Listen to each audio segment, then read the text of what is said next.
ఒక అడవికి అంచున చిన్న గ్రామం ఉండేది. ఆ గ్రామంలో రామయ్య అనే రైతు ఉండేవాడు.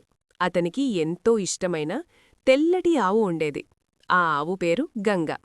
రామయ్య ప్రతిరోజూ గంగను అడవికి దగ్గర ఉన్న పచ్చిక మైదానంలో మేతకు వదిలేవాడు. గంగ చాలా మృదువైనది, ఎవ్వరికీ కీడు చేయదు. అదే అడవిలో ఒక భయంకరమైన పులి ఉండేది. అడవిలోని జంతువులన్నీ ఆ పులిని చూసి భయపడేవి. కాని ఆ పులి చాలా రోజులుగా సరైన ఆహారం దొరకక బలహీనంగా మారింది. ఒకరోజు గంగ మేతమేస్తూ అడవిలో కొంచెం లోపలికి వెళ్ళింది. అప్పుడు అకస్మాత్తుగా పొదల వెనకనుంచి పులి బయటికొచ్చింది. గంగ భయంతో కంపించిపోయింది. పులి గర్జిస్తూ చెప్పింది, "ఈరోజు నువ్వే నా ఆహారం." గంగ కన్నీళ్లతో చెప్పింది, "పులిరాజా, నన్ను ఇప్పుడే తినద్దు. ఇంట్లో నా చిన్న దూడ ఉంది. అది పాలకోసం ఎదురుచూస్తోంది. దానికి పాలు ఇచ్చి తిరిగి వస్తాను. అప్పుడైనా నన్ను తిను." పులికి నవ్వొచ్చింది.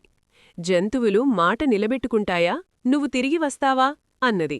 గంగ ఎంతో వినయంగా చెప్పింది, "నమ్మకమనేది మన బలం పులిరాజా. నేను తప్పకుండా వస్తాను." పులి కొద్దిసేపు ఆలోచించి చివరికి అనుమతిచ్చింది. గంగ వెంటనే గ్రామానికి వెళ్లి దూడకు తాలు ఇచ్చింది. రామయ్యకు జరిగిన విషయం చెప్పింది. రామయ్య కన్నీళ్లతో అడిగాడు, "నువ్వు వెళ్ళొద్దమ్మా, పులి నిన్ను చంపేస్తుంది." కాని గంగ ధైర్యంగా చెప్పింది, "నేను మాట ఇచ్చాను. మాట తప్పితే జీవితం విలువ ఉండదు." అని చెప్పి తిరిగి అడవికి వెళ్ళింది. పులి ఆశ్చర్యంతో చూసింది. "నిజంగా తిరిగి వచ్చావా? నువ్వు పారిపోతావనుకున్నా" అన్నది. గంగ మెల్లగా చెప్పింది, "భయం కంటే నిజాయితీ గొప్పది పులిరాజా." ఈ మాటలు పులి హృదయాన్ని కదిలించాయి. అది చాలా సిగ్గుపడింది. "నీలా నిజాయితీగల జీవిని తినడం నాకు పాపం. నిన్ను వదిలేస్తాను. ఇకపై నేను ఎవరినీ అనవసరంగా హాని చెయ్యను" అన్నది. ఆ రోజునుంచి పులి మారిపోయింది. అడవిలో జంతువులను కాపాడే రాజులా మారింది. గంగ సురక్షితంగా గ్రామానికి చేరుకుంది. రామయ్య చాలా ఆనందించాడు.